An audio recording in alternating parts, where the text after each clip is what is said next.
You know, when you have people around you that essentially they will sit with you and they'll talk with you about something.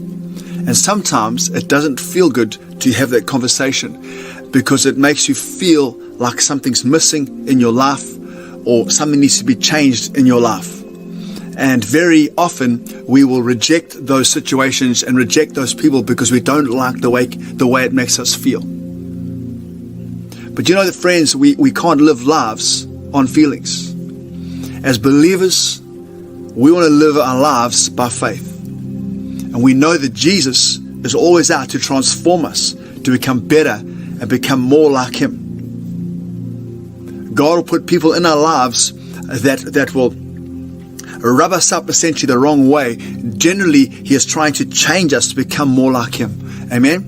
He'll often put leaders in our paths that will come up against the tide of what we think, and they will try and get us to see a different different pattern of thinking or a different way of thinking, because they know that it's good for us when we change the way we think about something that we shouldn't be thinking about in that specific way. I want to read you an article by a lady called Maria Armenia from a magazine called Home Life, and she wrote this article called Sandpaper People. Listen to this. Technically, it's not the sandpaper that causes the abrasion. It is the person holding the sandpaper. Sandpaper itself is just a tool in the hands of the refiner. Therefore, my sandpaper person is a tool in the hands of the refiner, namely God. He has allowed the situation, and He loves me beyond what I can comprehend. When I accepted this fact, it came down to decision number 2.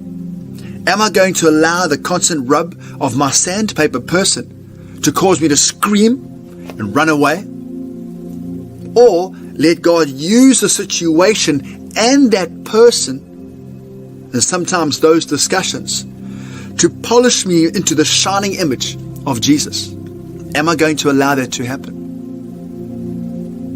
See, many of us, friends, essentially want to run away and we want to remove ourselves always. So one friend of mine told me that we want to kick out from that situation because it becomes too impossible to bear. Generally, it's the person we're trying to get away from, or the group of people.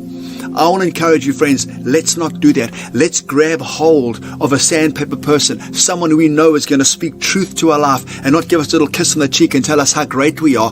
We always want to know that, but at the end of the day, I don't want people to tell me how good I am. I want people to show me, Craig, this is where I think you're going wrong. Amen? That I can change the way I think, specifically a mentor or a leader, someone in my life who I honor and respect.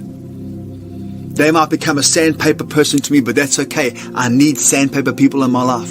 That's how I change. Amen? So Proverbs 27 verse 17 from the Amplified says this: as iron sharpens iron, so one man sharpens and influences another through discussion. See, sometimes you want to have those discussions. We need those discussions in our lives to make us strong, to sharpen us.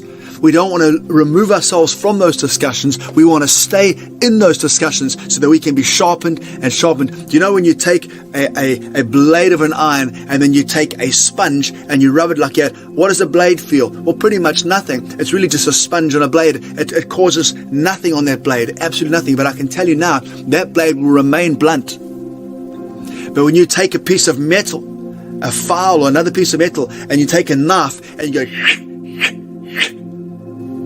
some good sound effects there. But you take that and you pull that against the other piece of metal. What are you doing? It's a massive abrasion that's taking place. Amen? It's an abrasion. It's an uncomfortable feeling. If that metal had feelings, it wouldn't be very comfortable. But you know what? It's being sharpened. It's being sharpened to the thing that was made for, to cut. Amen?